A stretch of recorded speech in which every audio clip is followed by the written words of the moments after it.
दर्शकवृन्द नमस्कार। AP talk टाइममा स्वागत छ। म मनोज जोशी। सरकारले स्थानीय तहको चुनाव अघि नै संघीय निजामती सेवा सम्बन्धी अध्यादेश जारी गर्ने गृह कार्य अघि बढाएको छ। प्रशासनिक संघीयता कार्यान्वयनका लागि महत्त्वपूर्ण भनिँदै आएको निजामती अध्यादेश ल्याउन लागि हो। संघीय संरचना अनुसार तिनै तहमा कर्मचारी व्यवस्थापनका लागि छाता कानुन नहुँदा लामो समयदेखि कर्मचारी व्यवस्थापन भद्रकोल बनेको भनिँदै आएको छ। तर तत्काल संसदबाट जारी हुने सम्भावना पनि न्यून रहेकाले अध्यादेशको बाटोबाट अघि बढ्ने गरी तयारी गरिरहेको छ सरकारले। के अध्यादेश आएपछि कर्मचारीको मनोबल उकासिन्छ त भन्ने प्रश्न पनि उठ्दै आएको छ। अध्यादेशको मस्यौदा अन्तिम चरणमा छ। यो अध्यादेशले कसलाई फाइदा कसलाई बेफाइदा समग्र निजामती सेवाको वर्तमान अवस्थाबारे छलफल गर्नेछौँ। हामीसँग हुनुहुन्छ लेखनाथ कोइराला, उहाँ निजामती कर्मचारी सङ्गठनको अध्यक्ष हुनुहुन्छ। स्वागत छ सर यहाँलाई। नमस्कार, धन्यवाद। कस्तो छ, आराम हुनुहुन्छ? एकदम ठिक छ। भर्खर अधिवेशन सकेर आछौँ, अलिअलि दौडधुप चाहिँ छ। यहाँ निजामती कर्मचारी सङ्गठनको अध्यक्ष हुनुहुन्छ। सर्वप्रथम यहाँले प्रश्न पारिदिनुहोस् कि निजामती सेवाको पदले कुन कुन क्षेत्रलाई समेट्छ अथवा निजामती सेवाको अर्थ के हो?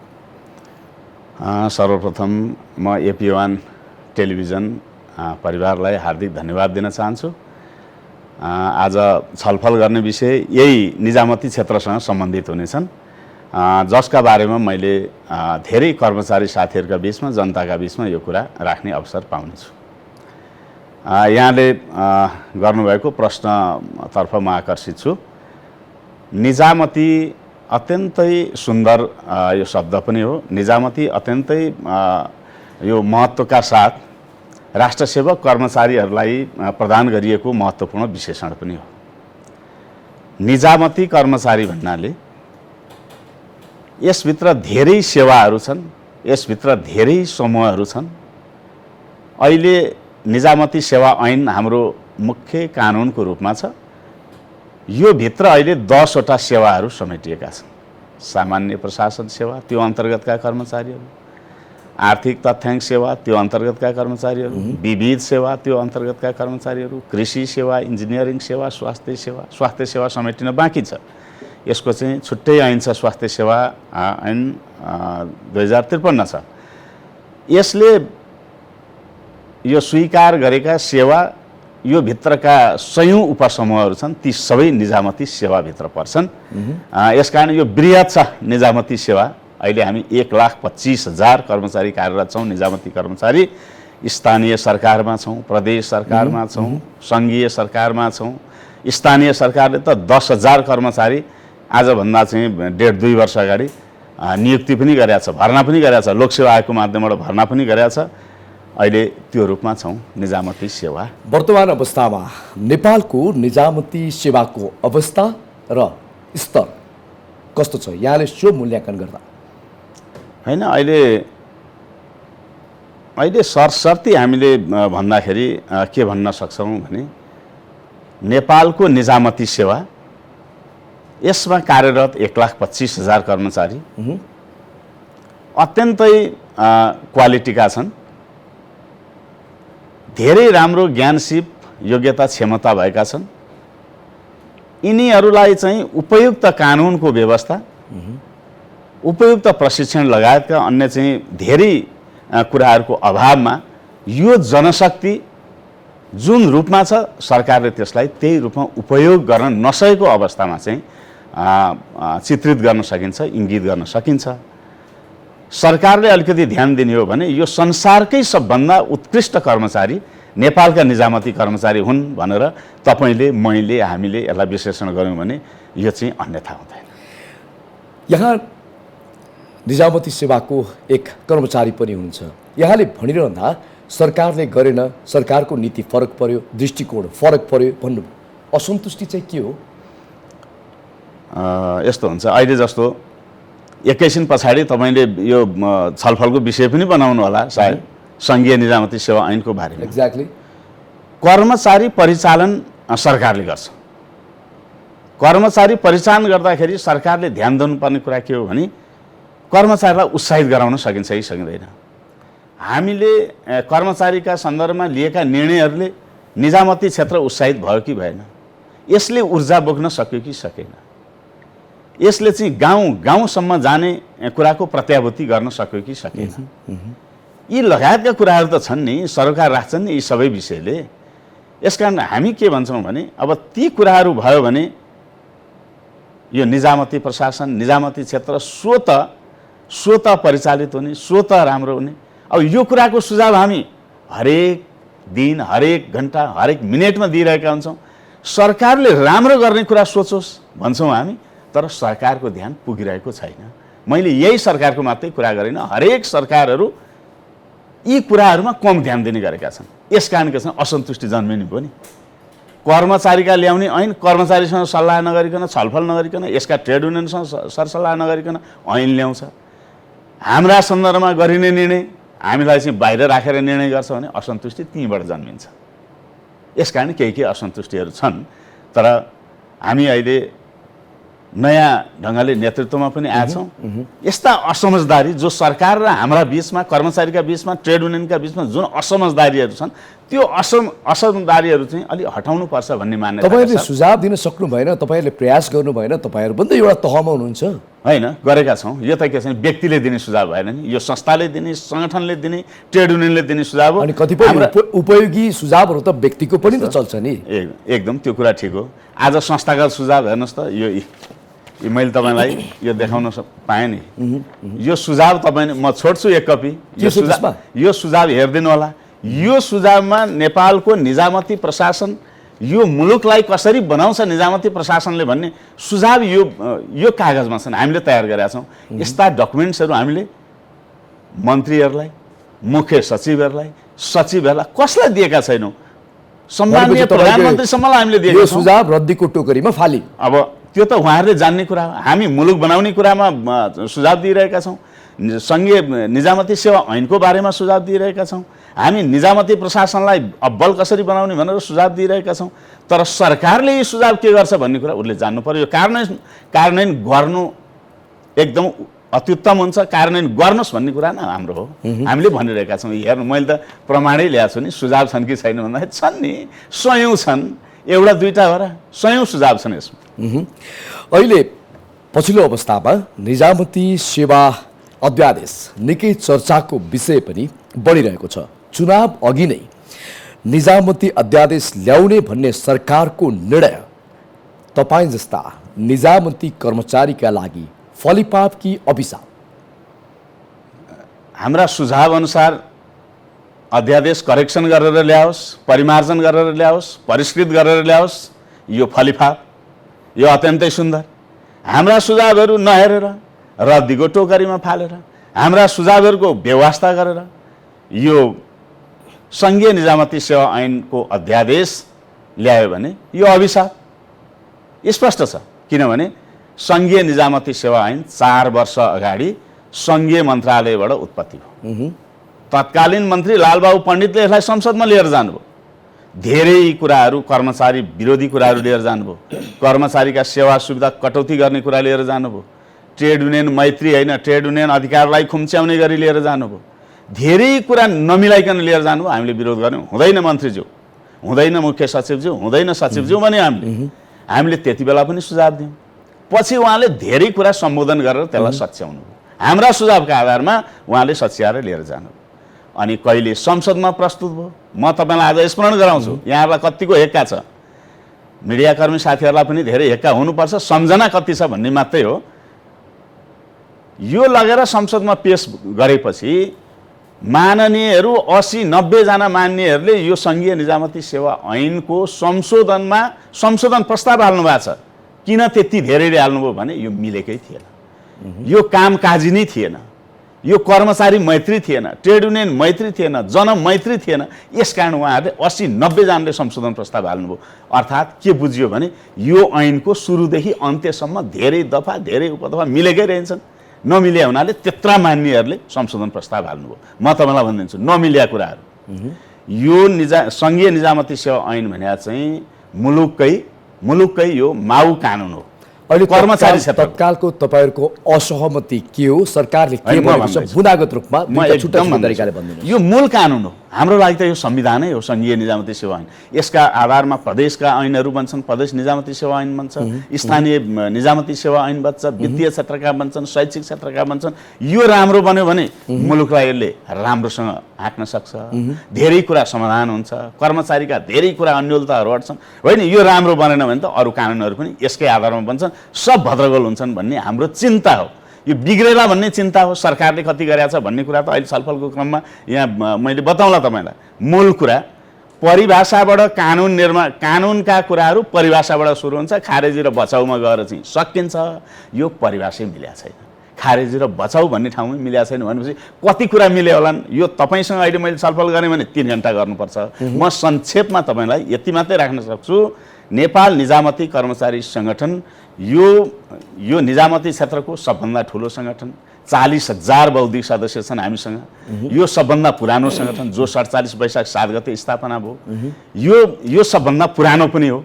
यो संस्थाले दिएका सुझावहरू 4 वर्षदेखि निरन्तर हामी सुझाव दिँदैछौँ, दबाब दिँदैछौँ, प्रेसर दिँदैछौँ, सरकारलाई सम्झाउँदैछौँ, बुझाउँदैछौँ, यो राम्रो हुन्छ सरकार भन्दैछौँ। तर अहिले अलिअलि अझै पनि हामीसँग जसको लागि कानुन ल्याउँदैछ सरकारले त्योसँग सल्लाह गर्दैन, जसको लागि कानुन बन्दैछ त्यहाँका ट्रेड युनियनसँग चाहिँ बसेर सल्लाह गर्न, छलफल गर्न सरकार डराउँछ, हिचकिचाउँछ। तपाईको असन्तुष्टि मैले अलिकति यो भूमिकाको कुरामा एक समायोजन भएर गए कर्मचारीहरू स्थानीय तहमा गए, प्रदेशमा गए, त्यहाँ जाने कर्मचारीहरू निजामती कर्मचारी होइनन् भन्ने आशयका साथ परिभाषा लेखेको छ। सरकारले ल्याएको त्यो ड्राफ्ट, त्यो परिभाषा एकदम गलत छ। त्यो परिभाषा सच्याउनुहोस् पहिले। सबै निजामती कर्मचारी हुन्, चाहे स्थानीय तहमा गएका वा प्रदेशमा गएका, र हिजो भर्ना भएका 10,000 कर्मचारी लोकसेवाले भर्ना गरेको छ स्थानीय तहमा, सबै निजामती कर्मचारी हुन् भनेर तपाईँको परिभाषा सच्याउनुहोस्, नम्बर 1। नम्बर 2, निजामती क्षेत्रको सबभन्दा यो खराब रोग भनेको सरुवाले निजामती प्रशासनलाई विकृत बनाएको छ।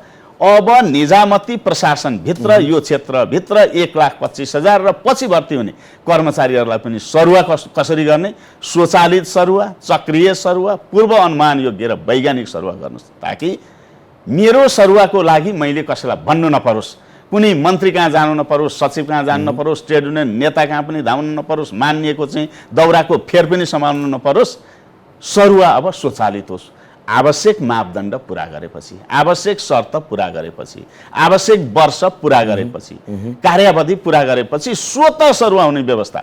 स्वतः मैले जुम्लामा म कार्यरत छु भने मैले जुम्लामा बसेर मेरो सरुवाको चिठी मैले उही कम्प्युटरबाट चाहिँ प्रिन्ट गर्न पाउने, त्यहीँबाट रमानामा सही गरेर म नेपालगञ्ज आउन पाउने वा काठमाडौँ आउन पाउनेको कुरा यो संघीय निजामती सेवा ऐनमा ठ्याक्कै लेख्नुहोस्। यसले यो निजामती क्षेत्रको 50% विकृतिको अन्त्य हुन्छ।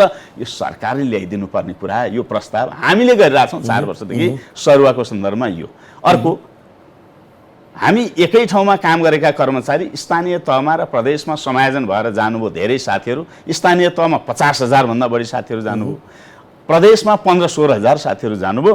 त्यहाँ गएपछि ती कर्मचारी साथीहरूलाई सरुवा हुन नपाउने प्रावधान कानुनमा गरेको छ। यो नितान्त यो हुँदै नहुने अवैज्ञानिक किसिमको प्रावधान सरकारले राखेको छ। समायोजन भएर गएका जुनसुकै सरकारका कर्मचारीहरूलाई एक ठाउँबाट अर्को ठाउँमा जाने सरुवा हुन पाउने जो सुविधा हो त्यो सुविधा खुल्ला गरिदिनुहोस् यो कानुनमा। तेस्रो कुरा, बढुवाको कुरा। कर्मचारी सेवामा प्रवेश गरेपछि उसको सबभन्दा ठुलो अपेक्षा र इच्छा के हुन्छ भने बढुवाको कुरा हुन्छ। म बढुवा कहिले हुन्छु भन्ने हुन्छ। अहिले यो बढुवा 16 वर्ष 18 वर्ष एउटै पदमा बस्यो भने बढुवा हुँदैन। अब के गरौँ भने कर्मचारीहरूलाई चाँडो बढुवाउने व्यवस्था गरौँ। अनि यो चाहिँ कर्मचारीहरूलाई चाहिँ टेबुलमा नभेटिने, जनताले नभेट्ने, सेवाग्राहीले नभेट्ने कुराको अन्त्य गरौँ। किनभने मान्छे सेवामा प्रवेश गरेपछि त के हुन्छ भने वृत्ति विकास। तर मैले यहाँ बिचमा रोकेँ, स्थानीय तह र प्रदेशमा कर्मचारी खटाउन अथवा उनीहरूको वृत्ति विकास, सरुवा बढुवा लगायतका कुराहरू समेटेर यो कानुन आएको छ भन्ने सरकारले त बारम्बार भनिरहेको अवस्था छ नि त। होइन, मैले यही जे कुरा मैले सुनेको छु, जे कुरा मैले हाई लेभलका चाहिँ प्रशासक वा राजनीतिक नेतृत्वसँग बसेर छलफल गर्दाखेरि जे पाएको छु, यो मैले भनेको सन्दर्भ र उहाँहरूले भनेको सन्दर्भमा मेल खाइरहेको छैन। यस कारण मात्रै थप कुरा राखे हो। यो के छ भने तपाईँको माध्यमबाट अलिक सरकारलाई थप दबाब होस् भनेर पनि यति कुरा हाम्रो सुझाव। तपाईँलाई चित्त बुझाउनको लागि, सन्तुष्ट पार्नको लागि जुन सरकारले जवाब दिइरहेको भन्न मिल्छ त? होइन, त्यस्तो पनि होइन। मूलत मैले मोटामोटी तपाईँले पनि थाहा पाउनुहुन्छ, मैले यी सुझावहरू, मूल सुझावहरू यी हुन् भनेपछि सरकारले यो सुझावसँग मिल्ने गरी सुझाव ल्या, उसले चाहिँ ड्राफ्ट तयार गरेका छैन, अध्यादेश तयार गरेका छैन भन्ने कुरा तपाईँले बुझ्दै हुनुहुन्छ भन्ने पनि मलाई लाग्छ। जस्तो मैले के भने सरुवाको कुरा गरेँ, अब ट्रेड युनियन अधिकारको कुरा। ट्रेड युनियन अधिकार सरकारका मान्छेहरूलाई अथवा हाई लेभलमा बसेका प्रशासकलाई के लाग्यो होला? अब उहाँहरूको चाहिँ त्यो हाउभाउ हेर्दाखेरि म के बुझ्छु भने ट्रेड युनियन अधिकार भने हामीले जे दियो त्यही लिनुपर्छ कर्मचारी, त्यसो होइन। ट्रेड युनियन अधिकार भनेको निजामती कर्मचारीहरूले लडेर ल्याएको अधिकार हो। यो चाहिँ व्यवस्था परिवर्तन गर्न राजनीतिक दलसँग चाहिँ हामीले साथमा साथ, काँधमा काँध मिलाउँदाखेरिको यो परिणाम पनि हो। हामीले पेशागत आन्दोलन सञ्चालन गर्दाखेरि कयौँ 56 दिन लामो हामीले आन्दोलन पनि गरेका छौँ, त्यो आन्दोलनको परिणाम हो। यस कारण के भन्छ ट्रेड युनियन अधिकार सरकारले हामीलाई माया दया गरेर सित्तैमा लौखाउ भनेर दिएको विषय पनि होइन। उहाँहरू त्यसरी सोच्दै हुनुहुन्छ, हेर्दै हुनुहुन्छ भन्ने लाग्छ। कति बुझ्नु भएको छ? मलाई लाग्छ यो ट्रेड युनियन अधिकार अहिले जे छ, हामीले जे उपयोग गरेका छौँ त्यो ट्रेड युनियन अधिकार त्यही रूपमा उपयोग गर्ने कुरा कपी पेस्ट गरेर राखिदिनुहोस्। यो अहिलेको सङ्घीय निजामती सेवा ऐनमा भनेका छौँ, उहाँहरू कटौती गर्ने तर्फ उहाँहरूको चाहिँ कुरा हामी बुझ्दैछौँ। यो किमार्थ हुँदैन भन्ने कुरा पनि हामीले सरकारलाई सुझाव दिएका छौँ। यो कुरा हो। अब अर्को कुरा भनेको चाहिँ के छ भने अब निजामती कर्मचारीहरूले जे सेवा सुविधा पाइरहेका छन् त्यो सेवा सुविधा कटौती गर्ने तर्फ यो अध्यादेश उन्मुख नहोस्। अध्यादेश उन्मुख नहोस्। हामी 50औं 60औं वर्षदेखि निवृत्त कर्मचारीहरू पेन्सन खान्छौँ, पेन्सन कटौती गर्ने कुरा। यतिका दिनसम्म 12 महिना काम गरे बापत, चाडपर्व खर्च बापत 1 महिनाको तलब दिन्छ सरकारले, यो कटौती गर्ने कुरा। एउटा निजामती अस्पताल बनाइदिएको बहानामा निवृत्त हुँदा पाउने औषधि उपचार कटौती गर्ने कुरा। जो अहिले जो मन्त्री हुनुहुन्छ, अहिले मान्यहरू हुनुहुन्छ, उहाँहरूले यो कुरातर्फ बढी चाहिँ लक्षित गर्नुभएको छ। त्यो विधेयक यो कुनै पनि हालतमा यो हुन दिँदैन। अब विधेयक त तयारी अवस्थामा छ, अब जारी हुन मात्रै बाँकी छ होला। तपाईँले रोकेर रोक्न सक्नुहुन्न। आएपछि तपाईँहरूको चाहिँ कदम के हुन्छ? होइन, यस्तो हुन्छ कि यो मैले भन्नुपर्छ। आज मैले यो पूर्व अवस्थामा भनिन भने अहिलेसम्म संशोधन हुने छाँटकाँट त देखिएको छैन। अब चुनाव आइसक्यो, चुनाव अगाडि चाहिँ विधेयक ल्याउने भनेर सरकार तयारी छ। आज 16 गते चैतसम्म बिग्रिएको छैन। सरकारलाई मेरो चाहिँ यो छेडसम्म पनि सुझाव छ। हामी त हेर्नुहोस्, हामी त 2048 सालमा यो सङ्गठनको स्थापनासँगै हाम्रा हक हित अधिकार जनतासँग सरोकार राख्ने विषय समेतलाई लिएर निरन्तर 56 दिनसम्म आन्दोलन गर्ने सङ्गठन यही हो। त्यसको नेता म अहिले जिउँदैछु, अरू धेरै साथीहरू मसँग हुनुहुन्छ, हामी नेतृत्वमा छौँ। यसकारण हाम्रा सुझावहरूलाई व्यवस्था गरेर, हाम्रा सुझाव लत्याएर, हाम्रा सुझाव पन्साएर उपयुक्त हुने कुरा नराखेर कर्मचारीलाई डोमिनेट गर्ने, कर्मचारीलाई डेमोरलाइज गर्ने, यसको मनोबल खस्काउने, कमजोर गर्ने किसिमले सरकारले यो विधेयक ल्यायो भने म आज तपाईँ मार्फत राख्न चाहन्छु मिडियामा, एक दिन पनि यो सङ्घीय निजामती सेवा ऐन कार्यान्वयन हुँदैन। त्यही दिनदेखि यो खारेजीको तहमा पुग्छ। यस्तो अभिष्टतातर्फ सरकार नलागोस्। के गर्नु छ तपाईँहरूले? के हुन्छ तपाईँहरूको कदम? आगामी कदम के? मैले अघि सङ्केत गरेँ त, 56 दिनसम्म लगातार आन्दोलन 48 मा गरे। अब 56 × 2 कति हुन्छ? त्यति दिन आन्दोलन गर्न सडकमा आउनुहुन्छ। सडकमा मात्रै होइन नि, यो ऐन हामीले भन्या जस्तो आएन, हामीसँग सल्लाह गरिएन, हामीले अपनत्व लिने गरी यो ऐन आएन भने सिंहदरबारका मान्छे आवत जावत गर्ने 3टा गेट छन्। 3टा गेटमा नेपाल निजामती कर्मचारी सङ्गठनले ताला लाउँछ। अरू कुरा के गर्नुपर्छ? हरेक कार्यालयहरू ठप्प हुन्छन्। भनेपछि सिंहदरबारको हरेक गेटमा ताला लाग्छ। तपाईँहरू त्यहाँबाट चाहिँ सुरु गर्छौँ। यो अध्यादेश जारी भएपछि फाइदा कसलाई छ, बेफाइदा कसलाई भयो? यो कर्मचारीको लागि ल्याउने अध्यादेश, कर्मचारीको लागि ल्याउने ऐन, फाइदा कर्मचारीलाई, फाइदा जनतालाई हुनुपर्छ। अरू कसलाई अरूतिर धेरै सोच्न जरुरी छ जस्तो मलाई लाग्छ। अहिले यो अध्यादेश जुन सरकारले ल्याउने तयारी अवस्थामा छ, यसले फाइदा चाहिँ कसलाई गर्यो? सरकारलाई भयो? होइन, अब फाइदा त सरकारलाई त यो उसले ल्याउन चाहेको जस्तो मात्रै ल्यायो भने त बेफाइदा भन्दा केही छैन सरकारलाई। न कर्मचारीलाई फाइदा, न सरकारलाई फाइदा। आन्दोलनको सुरुवात हुन्छ, विरोधको सुरुवात हुन्छ। कालो पट्टी र कालो ब्यानरमा हिँड्नुपर्ने अवस्था सिर्जना हुन्छ। चुनाव आइरहेछ नि, स्थानीय चुनाव 30 गते, फेरि वैशाखको 30 गते। के हुन्छ यो चुनाव? सरकारले बुझ्नुपर्छ यति कुरा। निजामती कर्मचारीहरूलाई सरकारले अनावश्यक कुरामा जिस्क्याउने काम नगरोस्। मैले तपाईँलाई एउटा मात्रै शब्द राख्न चाहन्छु, जिस्क्याउने काम नगरोस्। यो हामीले भने जस्तो ल्याओस्, अत्यन्तै सुन्दर राम्रो ऐन बन्छ, 50 वर्षसम्म यो ऐन संशोधनको जरुरत हुँदैन, यी कुराहरू राखेर ल्याइयो भने। होइन भने धेरै सरकारले जिस्क्यायो भने नेपाल निजामती कर्मचारी सङ्गठन त यदि यो ऐन त्यो रूपमा आयो भने अरिगाल भएर आउन तयार छ। यसलाई मौरीको रूपमा प्रयोग गरोस्, हाम्रो शक्तिलाई मौरीको रूपमा यसले मह दिन्छ, अरिगालले त टोक्छ मात्रै। यसकारण हामीलाई अरिगाल बन्ने कुरातर्फ उन्मुख नगराओस्, मौरी बन्नेतर्फ उन्मुख गराओस्। मैले त पटक पटक सरकारका मान्छेहरूलाई, प्रतिनिधिहरूलाई यो कुरा सुझाव दिएको छु।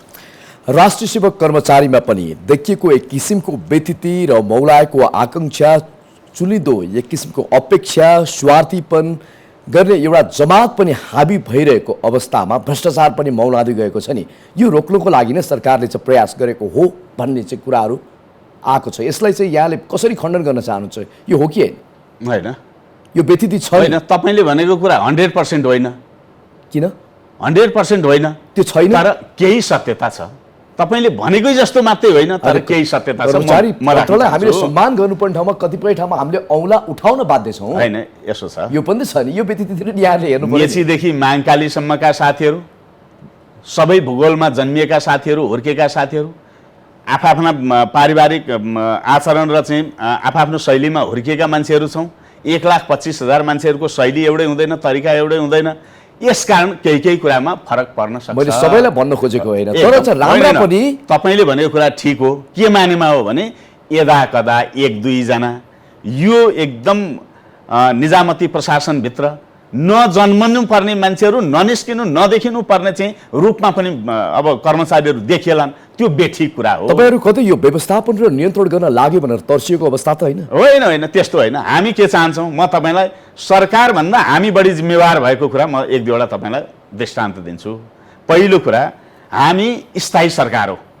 अहिलेका सरकार, अहिले त 5 दलीय गठबन्धन छ, हिजो के अरे बहुमतको सरकार पनि थियो, फेरि चुनाव हुन्छ, अर्को आउला। यो अस्थायी सरकार हो, हामी स्थायी सरकार हो। स्थायी सरकारका मान्छे, अस्थायी सरकारका चाहिँ मान्छे भन्दा हामी बढी जिम्मेवार छौँ भन्ने लाग्छ।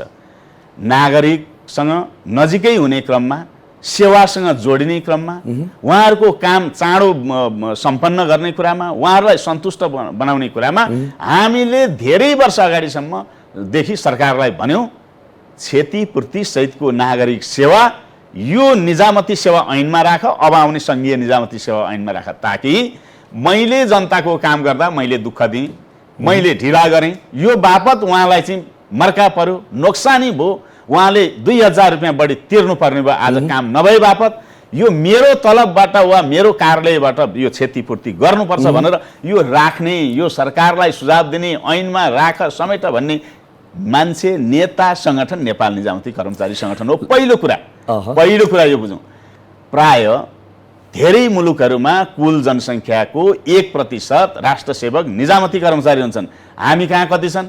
3 करोड जनसङ्ख्या, हामी कहाँ 1,25,000 कमै छन्। हो, यो कम जनशक्तिले पनि त्यो सेवा प्रदान गरिरहेको छ। दक्षिण एसियाको, सुन्नुहोस् न, दक्षिण एसियाको सबभन्दा कम तलब, कम सुविधा भएको चाहिँ यदि कर्मचारी छ भने नेपालको निजामती कर्मचारी छन्। दक्षिण एसियाकै कम तलब खान्छन्, कम सुविधा छ, कम भत्ता छ, कम पारिश्रमिक छ, यो कुरा छ।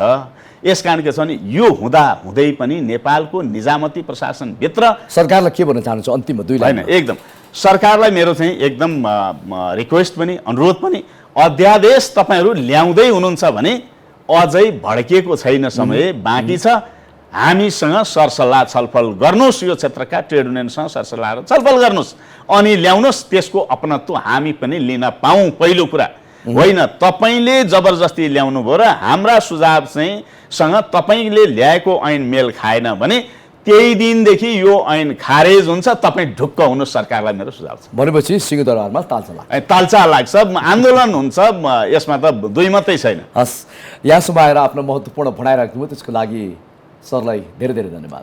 धन्यवाद, नमस्कार। दर्शकवृन्द, आज हामीले कुराकानी गर्यौँ निजामती कर्मचारी सङ्गठनका समस्या र सरकारले ल्याउन लागेको अध्यादेशमा उहाँहरूको असहमति। अब उहाँहरूको भनाइ छ कि यो आउन लागेको जुन अध्यादेश छ त्यसलाई संशोधन गरिएन भने कर्मचारीहरू आन्दोलनमा उत्रन्छन्। हामीसँग हुनुहुन्थ्यो लेखनाथ कोइराला, उहाँ निजामती कर्मचारी सङ्गठनको अध्यक्ष हुनुहुन्छ। AP1 हेर्दै गर्नुहोला। नमस्कार।